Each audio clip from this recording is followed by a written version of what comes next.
Okay, so in this video, we're going to be talking about 8-bit versus 32-bit versus 16-bit, etc. Just to start off with the basics of that, so we got 8-bit, which means 256 values, 0 to 255. That is a total of 256 values because we're starting from 0 instead of the value of 1.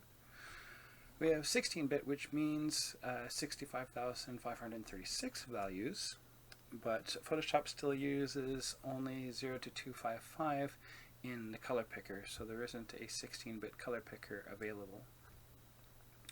And in the 32-bit category, it means like 16,777, so on and so forth, values, and what it does is a 0 to 20, but it has decimal points, so it's a floating point value, so you get 4 points of additional calculation going on there. Plus you have, alpha related stuff that you can deal with. So moving forward, we have what people would call, at least in Targas, a 24-bit image, which is actually RGB, 8 bits per channel, which is 8 plus 8 plus 8, so R, G, and B will give you 24. And of course the 32-bit Targa is RGBA, A meaning alpha, meaning transparency, typically speaking. So same as above, it's R, G, and B plus alpha, and that equals 32. Now that's an 24-bit image and a 32-bit image. If we go to an 8-bit mode, that will make a 24 or 32-bit image. So 8-bit mode just means 8 bits per channel. 32 means 32 bits per channel, which would be something like a 96-bit image or a 128-bit image. Though typically people throwing words around will refer to a 32-bit mode on an image as a 32-bit image, which can be a bit confusing. People that are programmers will then go into, a little bit of a fit, typically speaking, because they like to be more precise than that. They want to know exactly what they're dealing with. So keep this general terminology in mind. If we look at this is a 32-bit image, and there's a great deal of importance to being either 32-bit or 16-bit or 8-bit. There's different things that you deal with. So if we look at this image here, which has just been quickly painted using the regular Photoshop tools, you would look at this color and you would think, that's white. And you look over here, and this is kind of like a yellowy orange, and it goes into more of an orangey color and stuff like that. And you would be absolutely, completely wrong. So if we go here with a 32-bit color picker, the 32-bit color picker, we have values of 1.0000. So there's that floating point value. And we can go above that. We've got these intensities, which is the number of stops. We've got this funky thing that goes -1 or +1, +2, +3, etc. And we have these regular values. We can still pick RGB values in 0 to 255, but it only goes to a maximum of 1 in each one of these other RGB values. So this color picker doesn't really do quite the same thing as what we deal with here. So this is your 32-bit value that you'd be dealing with. Now if I go ahead and pick this color, you'll notice that we have a 20, a 20, and 1.39. This is, maximum red, maximum green, and just a tiny bit of blue in comparison to this. We're dealing with what is essentially ratios. We have a hue value that's here, we've got a saturation value and a value, but it's not quite what you would expect because we have this number of stops we're dealing with. And if you have dealt with photography, then you would get an idea of what this would be. This is, exposure. So we're painting not just with regular values, but with exposure. And the reality is that this color is the same as this color. This whole range through here, in fact, is all that color. It's just varying levels of opacity. So if I were to take this whole thing and take the whole opacity down, and keep on dropping down without opacity, you notice that that sun turns yellow and eventually to, you know, that orangey color that I said. So this is just me playing with opacity. So this is also me essentially changing exposures just by changing opacity. In contrast, this particular image, which is flattened, but we'll take care of that. Just stick some black behind it like you would normally, much the same idea. Deal with exposure. So I take this down and you look at that value in the center. That value in the center isn't really changing in the way that the other one did. It just becomes gray because all it knows is that it was, you know, a value of 111 or you know, full amount in RGB. So they're not exactly the same in terms of the information. The 8 bits per channel version has a maximum of 255 values, and it doesn't deal with the ideas of exposure. This becomes important in things like, say, Unreal or in Maya or 3D Studio Max or whatever rendering software that you're going to be using, because it will deal with things like the reality of reflections. So if I bring this image here, you can see here that we've got 2 reflective materials and 2 diffuse materials. I've brought in the same 2 images, so the 8-bit image and the 32-bit image, and I've applied them to the exact same shader. So everything is exactly the same on each one of them. The only difference is the image. So if we go ahead and look at this guy and look at that reflection, again, you can see it's gray, and as the reflection kind of fades off and stuff like that, it doesn't have that impact. There isn't a lot of light coming off of it. There's a bit, but there's not much. And in this particular case, that light is bursting off of it. We have, you know, a nice bright yellow sun. So instead of going for white, you know, it's going to this yellow range. And all these oranges are darkening, but still fairly saturated. Whereas over here, like it's very weak yellow, hasn't gone to an orange at all, you know, and the reflection is just off.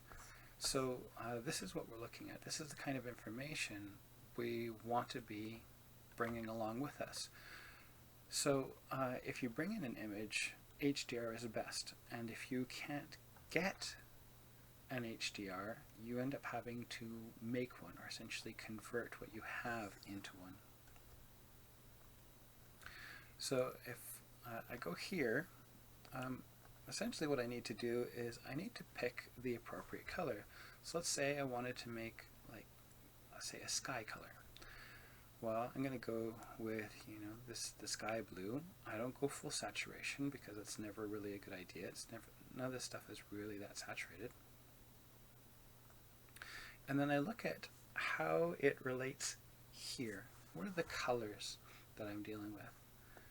So if I go this way, I'm dealing with what looks like maybe might work with sky colors. So I'll go with that. And I'll hit, say, that right there. I'm going to go down to 0.1, which is 1% opacity, just by clicking that on the keyboard. And I'll start painting down some of that value. Nice little night sky. Let's bring the morning in.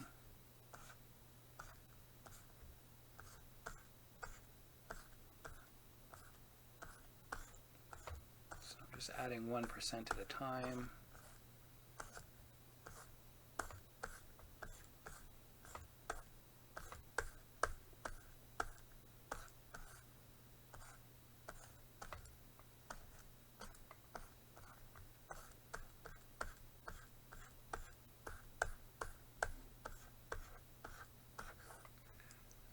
Those various different colors, and so then rather than picking a blue, which is, you know, just the traditional sky color, I've picked something that deals with exposures and goes to the color that I want at a higher exposure, because that's what that sky is, and that's how I'm going to get an accurate reflection. So we're dealing with these values as how they should look in the reflections when they go to their darkest possible version of themselves. What do they look like, and preparing around that. And if I go and add some clouds in, I probably will again work with some of these colors because those are much the same kind of deal. They're just kind of white and fluffy. So I may desaturate a little bit, but essentially I might use the same kind of thing because that's the color and quality of light that's going to be in that space. So this is what you want to think about when putting these together. So going over to here, we can see some ranges, just regular gradients.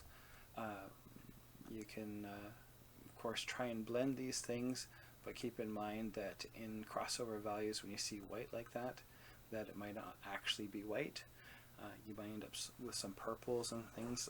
So these are little issues that of course can crop up that you have to be aware of and try and work around when you're painting in 32 bits. So keep an eye on it. When dealing with the idea between 8 and 16-bit now, so this is 32-bit, I'm hoping you get the general idea of why 32-bit is important. There's a lot of values in between, emphasizing even more information than what we need to deal with here, but the difference between 8 and 16-bit now is it's about precision. So first thing that you have to be aware of, and the same thing in probably 32 bits as it is, you want to usually look at things with a proof color setup. You want to make sure that you're looking at things with your current monitor RGB. Typically, when you're dealing with things coming from Maya or some other softwares where some kind of color correction is automatically happening, they may not look the same when you look at them outside of Photoshop. So a good idea is to just go ahead and set them up to here. By default, I think it usually has you in CMYK, which is for print, and that's because this expectation that if you're using Photoshop, you're using it for print. So we're going with monitor RGB, and we want to switch to the proof colors. So I'm just going to press Control Y, and you're going to see the difference. So right now it's using the default method, which I think is the CMYK one. If we just hit Control Y, you can see what that monitor RGB is doing. So you may perceive things like banding that aren't actually there if you're not viewing it correctly. So that's one issue that you have to consider. The next thing to consider is that banding is a very real issue. If we go between these different modes here, we have the 8-bit, then we have an 8-bit with dither, which is basically just a lot of tiny little dots. So we just get in there closer, you can see that. And then we have this, what is being referred to as a 24-bit gradient, but a 16-bit gradient, much the same idea. You're getting a lot more values in between, technically speaking, but if you don't have anything to help you collect that data, you're in a bit of a trouble. So visually, you might not see much difference here, but when you start dealing with these values, you will. Often cases, people may work in a 32-bit mode in order to ensure that they get the best possible quality, they can deal with the values with greater precision, and then will convert to a 16-bit mode. So we'll talk about that in a moment. So I've got this here. I'm going to go ahead and I've just got a copy of them, but they're on a separate layer. They're not flattened down. And I'm just going to actually, we'll take these ones here and we'll just go ahead and mess with the middle range one here. So we'll make a copy of it, we'll pull it down here, and we'll do that to it.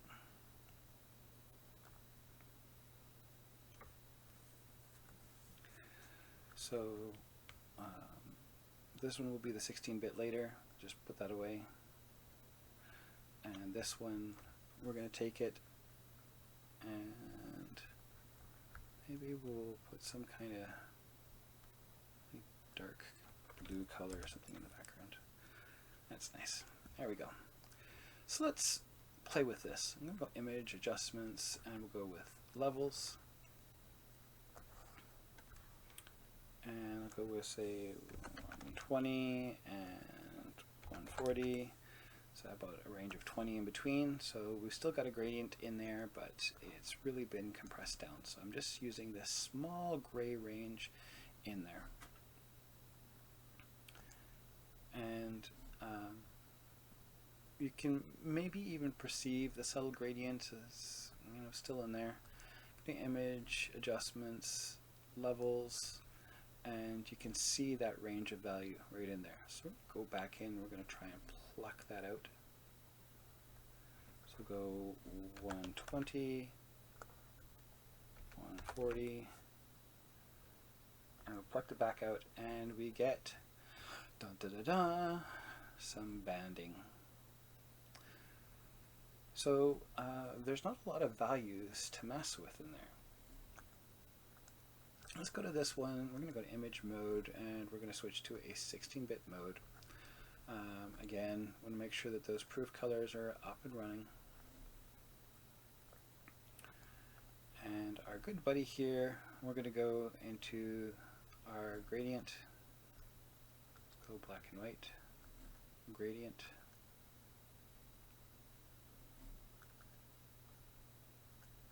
There we go. And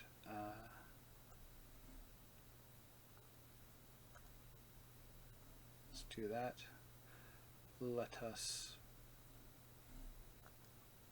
hope that this is going to give me 16 bits. Let's see. We will certainly find out in a moment. Put that in there. And I'll do the same thing.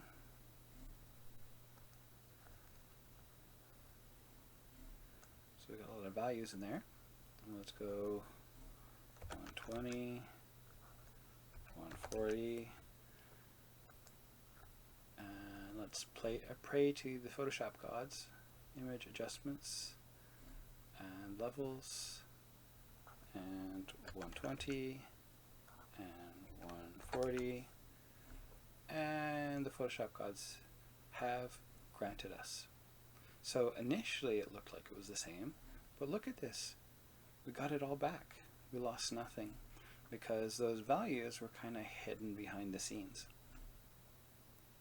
So when you're dealing with 16 bits, some of that data is still preserved behind the scenes. You can deal with it and it just kind of hangs out. So visually you may not see any difference in the interface, but that information is being stored there. So this is an advantage that you have in 16 bits.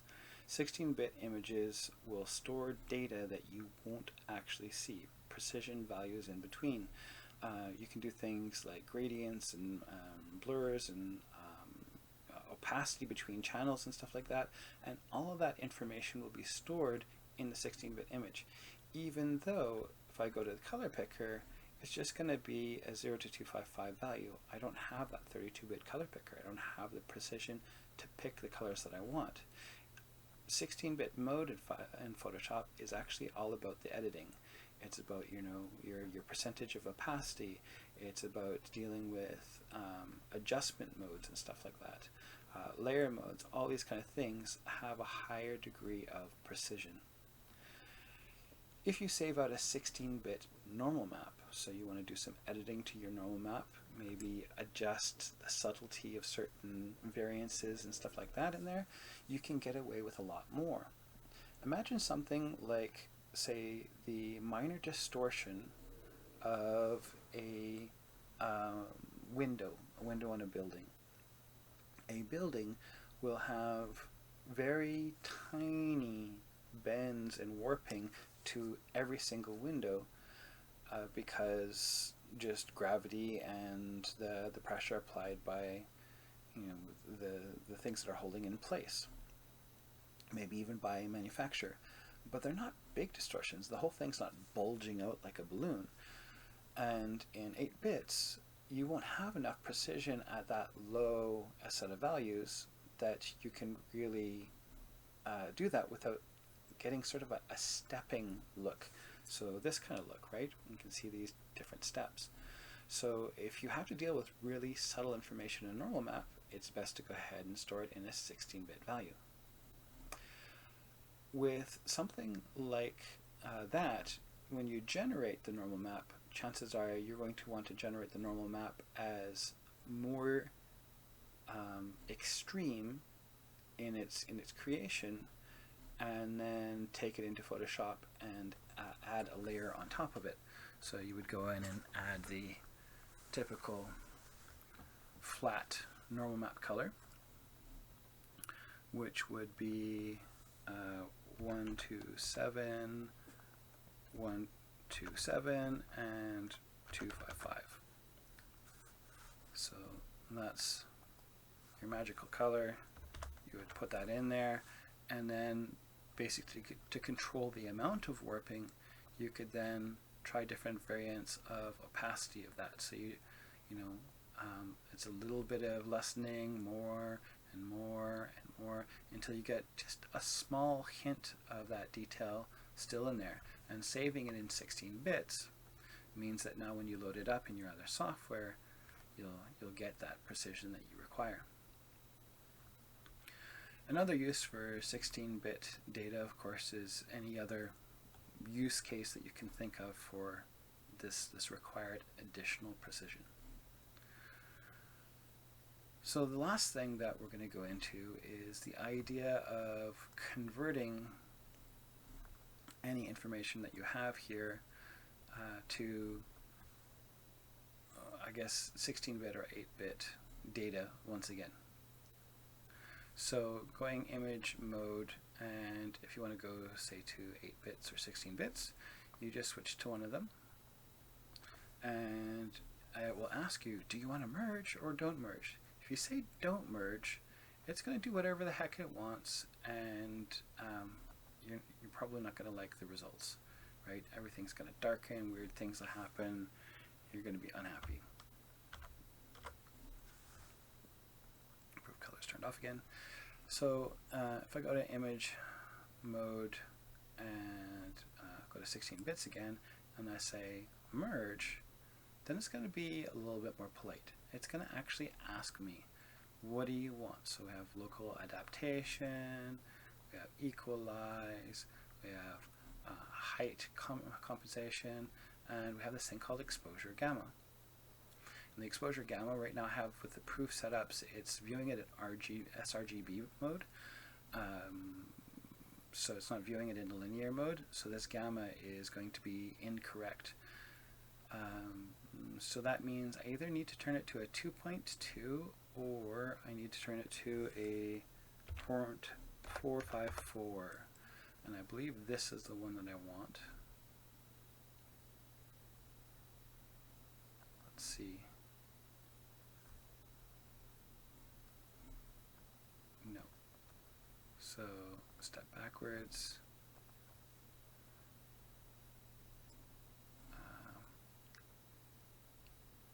Let's try that again. Merge. Let's try 2.2. Yeah, that darkened. And I lost some saturation in there, so something else is going off. So let's step backwards, and so we'll keep the proof colors off.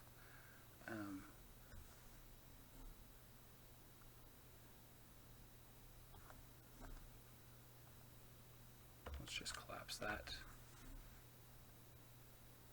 Do a levels, and I'll do it right here. 0.454.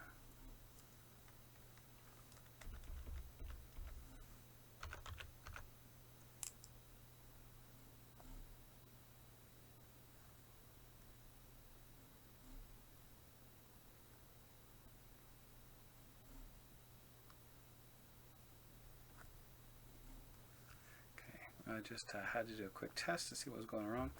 So I actually have to collapse it with the black because that's where it's going wrong. And then image mode, image adjustments first. We'll do that levels correction. So now I see the ranges in there. There we go. 0.454. That's correcting as it should without that proof colors on.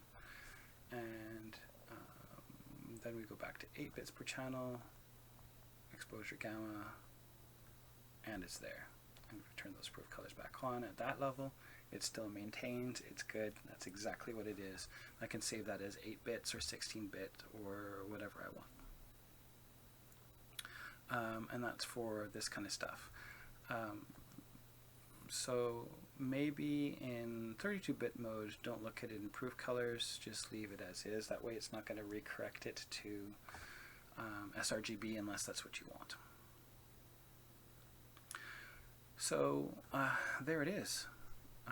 So when working in 32-bit mode, turn off your proof colors, but in these modes, maybe work in that so that you get your gradients correct. So 16-bit, 8-bit modes, you want to use your proof colors so that you can see gradients correctly and the transition between them without misconstruing it as banding, which it's not. And 32-bit colors are important because things like reflection, light, the information that they store, more accurate. 16-bit, really good for required precision in things like normal maps and any kind of values that you require for things that you want to do editing with. So some kind of numerical editing or blending.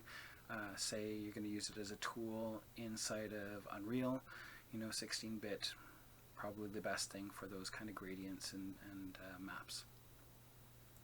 So hopefully you've learned something interesting in this almost half hour, and if there's any questions, put them in the comments below.